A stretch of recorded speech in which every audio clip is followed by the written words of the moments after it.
Screen पे नज़र भी आ रहा होगा आपको कि मेरा नंबर इन्होंने बैन कर दिया है व्हाट्सएप यूज़ करने से। मतलब आप सोचिए कि मैं अब व्हाट्सएप यूज़ नहीं कर सकता। मतलब ये लोग लोगों को कांटेक्ट भी नहीं करने देना चाहते। आपने देखा होगा कि पिछले कुछ दिनों से मेरा नंबर वैसे ही सर्वेलेंस पे था, और खैर हम कोई ऐसी चीज़ शेयर नहीं करते हैं जिसमें कोई गलत कंटेंट हो या हमारे कोई मैसेजेस ऐसे हों जिसमें हमें सरकार से डरने की ज़रूरत हो।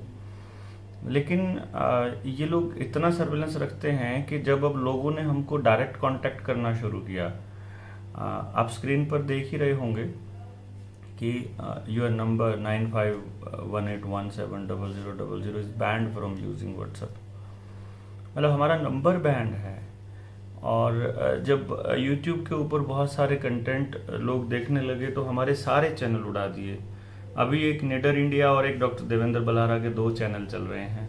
यहाँ पे सब्सक्राइबर अभी नहीं हुए हैं। अब हम कैसे कहें कि आप सब्सक्राइबर आपको ही करवाना पड़ेगा। हम तो आपको रिक्वेस्ट करने का भी टाइम नहीं मिलता है कि स्पेशली आपको मैसेज कर सकें।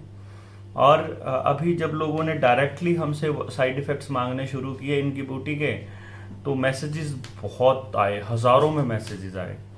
अब सबको मैसेज करने लगे थे और सबको हम कर चुके थे लगभग। अभी एक 2 मैसेज शायद रहते हैं, 2 लोग जिनको मैं नहीं कर पाया हूँ।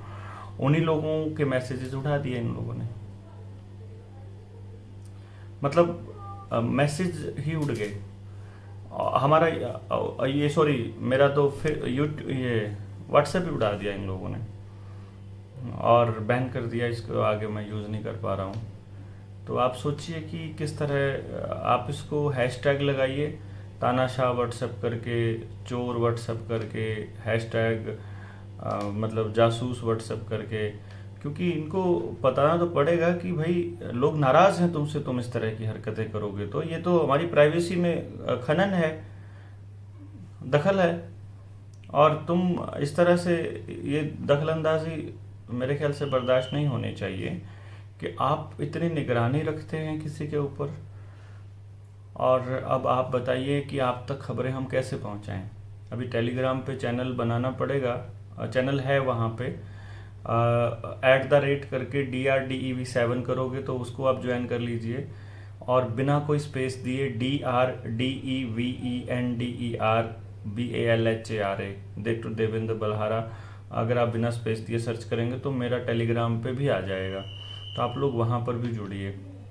टेलीग्राम पे ग्रुप बनाता हूँ अभी मैं, उसमें थोड़े ज़्यादा लोग जुड़ सकते हैं। तो आप सभी लोगों को telegram.com पे जाके टेलीग्राम इंस्टॉल करना पड़ेगा। प्ले स्टोर से मत करिए, प्ले स्टोर गूगल का ही है और गूगल इस वर्ल्ड इकोनॉमिक फोरम का मेंबर है और यही वर्ल्ड इकोनॉमिक फोरम इस पूरे प्रोपेगेंडा को होल्ड करके इसको चला रही है। और अभी इनका प्रोग्राम है, अभी तो ये लोग आपको घरों में कैद करके रखेंगे। उन्होंने चाइना में शुरुआत कर दी है, इंडिया में भी ये दूसरा कोई प्लान कर रहे हैं। अभी इनका ये इस लहर वाला तो मतलब हम फर्जीवाड़े की पोल हमने खोल दी। और इनको पता भी है कि तुम हरियाणा में तुमने बीमारी के नाम पे लॉकडाउन लगाया तो तुम्हारे को सच्ची में लोगों के कपड़े अंडरगारमेंट्स सिलवाने पड़ेंगे।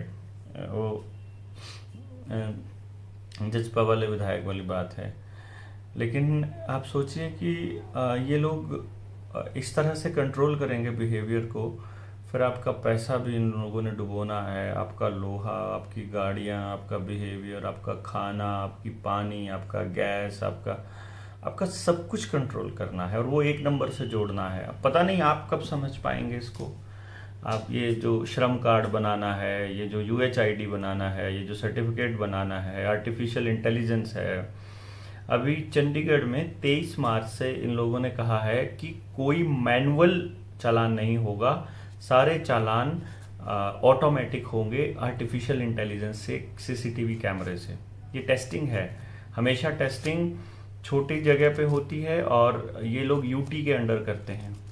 तो UT टेस्टिंग हब है, यहाँ पर पूरी तरह से टेस्ट हो रहा है कि लोगों का बिहेवियर कैसे कंट्रोल किया जाए। किसी को भी स्पीड से ना बढ़ने दो, किसी को भी बिना बेल्ट दिए ना निकलने दो, किसी को भी ये ना करने दो, किसी को भी ये ना करने दो। आप इस तरह का बिहेवियर कंट्रोल ये चल रहा है और बड़ा अच्छे से चल रहा है। ये आपको ये कहेंगे कि आपकी सुरक्षा के नाम पे, समाज की सुरक्षा के नाम पे, अभी भी तो यही कह रहे हैं ना। सुप्रीम कोर्ट में केंद्र ने एक बहुत ही गजब की बात बोली है, जहां केंद्र कहता है कि मैंडेटरी नहीं है, स्वैच्छिक है लेना, वहीं केंद्र ने एक बात कही है कि स्टेट ने जो जबरदस्ती करी हुई है कि हम आपको दफ्तरों में नहीं घुसने देंगे और देंगे, वो इसलिए है कि आपका खुद मरना तो फंडामेंटल राइट है, लेकिन दूसरे को नुकसान पहुंचाना, उनके लिए इन्फेक्शन फैलाना आपका फंडामेंटल राइट नहीं है। इसीलिए पब्लिक की सेफ्टी के लिए आपको लगवाना पड़ेगा। ये आर्ग्यूमेंट दे रहे हैं भाई साहब, तो आप समझिए नियत क्या है। मैं जो बोल रहा था ना कि सुप्रीम कोर्ट में केंद्र ने कहा है, मान लीजिए ये वाला तर्क दे करके मैंडेटरी कर देंगे तो आप क्या करोगे? आपको सड़कों पर ही आना पड़ेगा। ये बैंक जब डूबेंगे तब आप क्या करोगे? आपको सड़कों पे उतरने की आदत नहीं है। ये आपको दंगाई साबित कर देंगे 2 मिनट में, क्योंकि हम जैसे लोग अगर कोई कॉल देंगे तो ये दंगाई बना देंगे। ये कह देंगे कि ये तो उपद्रवी हैं। जैसे अपनी ज़मीन बचाने वालों को नक्सली बोल दिया जाता है, इधर अपनी खेती बचाने वालों को खालिस्तानी बोल दिया जाता है, उधर अपने लिए आरक्षण मांगने वालों को लुटेरे और बलात्कारी बोल दिया जाता है। ये पूरा खेल चलता है भाई साहब। चाहे गुजरात के पटेल हों, मध्य प्रदेश और राजस्थान के राजपूत हों, चाहे यूपी के यादव और मुसलमान हों, चाहे हरियाणा के जाट हों, चाहे पंजाब के सिख हों, ये पूरा एक्सपेरिमेंट करते हैं। आपने देखा नहीं कैसे सरकार एडवर्टीजमेंट कर रही है एक फिल्म की, जिस फिल्म की एडवर्टीजमेंट करने से कि देश में नफरत का माहौल बनेगा, जिस तरह की एडवर्टीजमेंट करने से मना कर दिया था कपिल शर्मा ने, उसकी एडवर्टीजमेंट करने का जिम्मा खुद प्रधानमंत्री और मुख्यमंत्रियों ने उठाया। दंगाई मुख्यमंत्रियों ने और प्रधानमंत्री ने उठाया। और वो आदमी और वो फिल्में जब हमारे दलितों पे अत्याचार, वो तो फिल्म है ना भाई, उसमें सत्य घटना, और जो वहां के विस्थापित कश्मीरी पंडित थे उन्होंने बोला है कि सब झूठ दिखाया गया है, सब कुछ झूठ। सच्चाई से तो दूर, बहुत दूर है।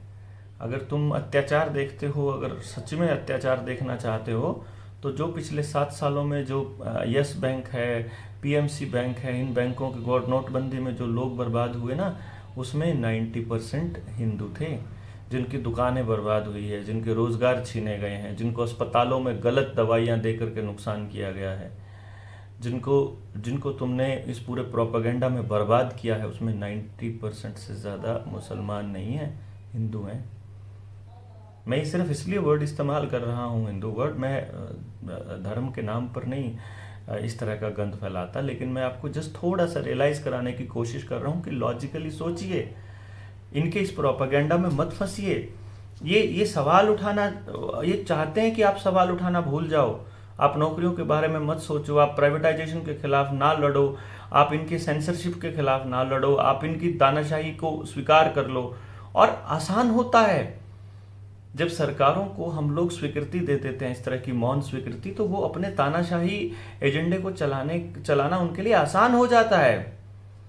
पुलवामा के ऊपर सवाल नहीं उठाया है हम लोगों ने, जो इन्होंने एयर स्ट्राइक का ड्रामा किया था उस पर भी सवाल नहीं उठाया है। एयरफोर्स ने क्या बोला था याद है ना?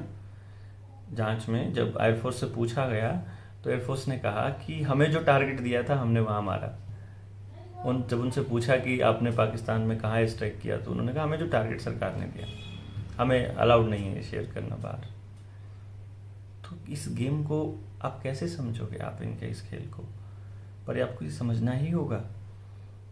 आप थोड़ी गहराई में जाएंगे, पुलवामा हो, 26/11 हो, चाहे पेंटागन पे अटैक हो, ये फॉल्स फ्लैग्स समझने होंगे आपको, कि आपको इस तरह से उधर घंटी बजा के इधर आपके पैरों के नीचे से जमीन खिसकाई जाती है, इधर आपका समाज बर्बाद किया जाता है, आपके समाज में नफरत फैलाई जाती है। जिसके ऊपर भी अत्याचार हुआ है उस वक्त की अथॉरिटी जिम्मेदार है ना, उनको सजा ना, जिसने किया था उनको सजा ना देने में। तो पुलिस, सेना या अदालत, ये 3 लोग जिम्मेदार हैं। और कोई इंसिडेंस नहीं हो सकता कि उस टाइम पे भाजपा की ही सरकार हो, कोइंसिडेंस नहीं हो सकता कि इधर लाल कृष्ण आडवाणी अपना रथ लेके निकला हुआ हो 90 में और बाबरी मस्जिद का विध्वंस होता है और उधर कश्मीर के अंदर होता है। यानी इधर मुसलमानों के ऊपर अत्याचार का दिखावा हो रहा है कि हम यहाँ राम मंदिर बनाएंगे, और उधर से वहां से हिंदुओं के ऊपर हो रहा है। तो जोन से अब दोनों के दोनों चीज़ों का यूज़ कर रहे हैं ना ये लोग। 2019 में इन्होंने वो कार्ड खेला था राम मंदिर वाला और पुलवामा का, और 2024 के लिए ये लोग माहौल बना रहे हैं कश्मीर के अंदर। दंगे कराने हैं इन लोगों ने, वहाँ चुनाव करवाने हैं, अभी आम चुनाव। इनसे संभल नहीं रहा है कश्मीर, हमें पता है। हम 15 दिन रह के आए हैं। कुछ बुड़बक बोल देते हैं तुम रह के आओ, किताबी ज्ञानों में पढ़ो। हम रह के आए हैं भैया, मुसलमानों के यहीं रह के आए हैं, और 1-2 दिन नहीं रह के आए हैं, 15-15 दिन रह कर आए हैं। उस जन्नत को जहन्नम बनाया है इन पॉलिटिशियंस ने। और मैं इस सरकार को कसूरवार नहीं ठहरा हूँ। पहले की सरकारों ने भी एक लेबोरेटरी टेस्ट की तरह इस्तेमाल करते हैं वो कश्मीर को, लेबोरेटरी की तरह, कि देखते हैं यहाँ से हम लोग कितना फ़ायदा उठा सकते हैं, पॉलिटिकल फ़ायदा कितना उठा सकते हैं। पूरे खेल को समझेंगे थोड़ा सा, अगर ये चीज़ों को गहराई से जानने की कोशिश करेंगे तो आपको पता लगेगा कि आपको मूर्ख बनाया जा रहा है। ये कैंप ट्रायल का आप नज़ारा देखिए। एक झज्जर से मेरे किसी मित्र ने भेजा था, अभी तो व्हाट्सएप भी गायब कर दिया इन लोगों ने, लेकिन शायद फ़ोटो मिलेगा तो मैं आपको स्क्रीन पे दिख ही जाएगा, मैं एडिट करने की कोशिश करूँगा। कि कैंप ट्रायल से इस तरह से माहौल बनाया जा रहा है कि एक्सट्रीम गर्मी का माहौल बनाया जा सके। आपको याद है मेरी वीडियोस जब मैंने कहा था कि ज़रूरत से ज़्यादा गर्मी पड़ेगी, ज़रूरत से ज़्यादा सर्दियाँ पड़ेंगी, ज़रूरत से ज़्यादा बारिश, ओले, बर्फ़, ये सब ज़रूरत से ज़्यादा पड़ेगा। क्लाइमेट लॉकडाउन लगाना है भाई इनको साल के चारों पहर में, जो साल के चारों ऋतुओं में जब भी कोई ऋतु बदलेगी। आपको घरों के अंदर कैद कंटिन्यूसली करना है।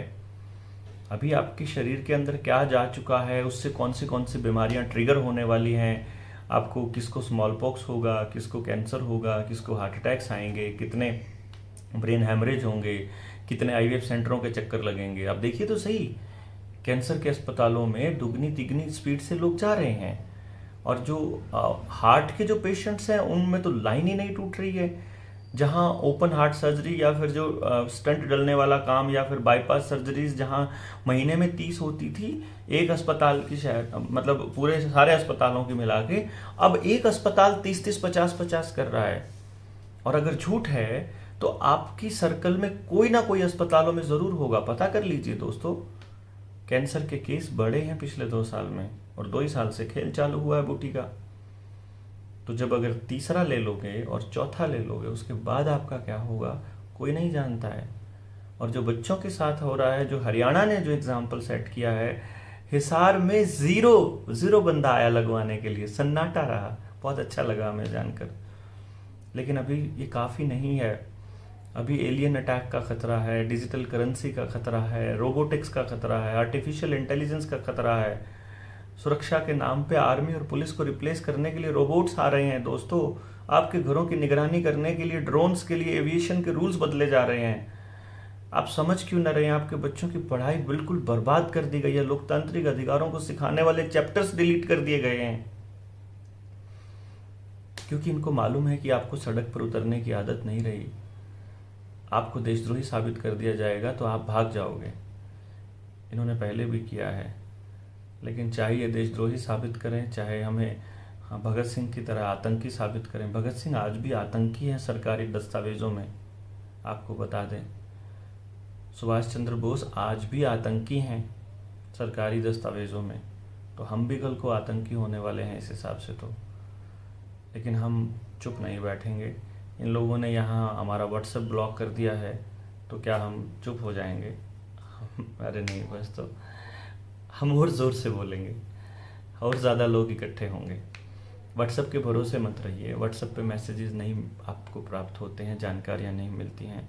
आपको 1-to-1 सभाएं ही करनी पड़ेगी, गांव में बैठ के सभाएं ही करनी पड़ेगी, और कोई रास्ता नहीं है। तो मेरे रिक्वेस्ट है आपसे, जितना हो सके आप लोग जुड़िए और अपने लोगों को जोड़िए जितना पॉसिबल हो।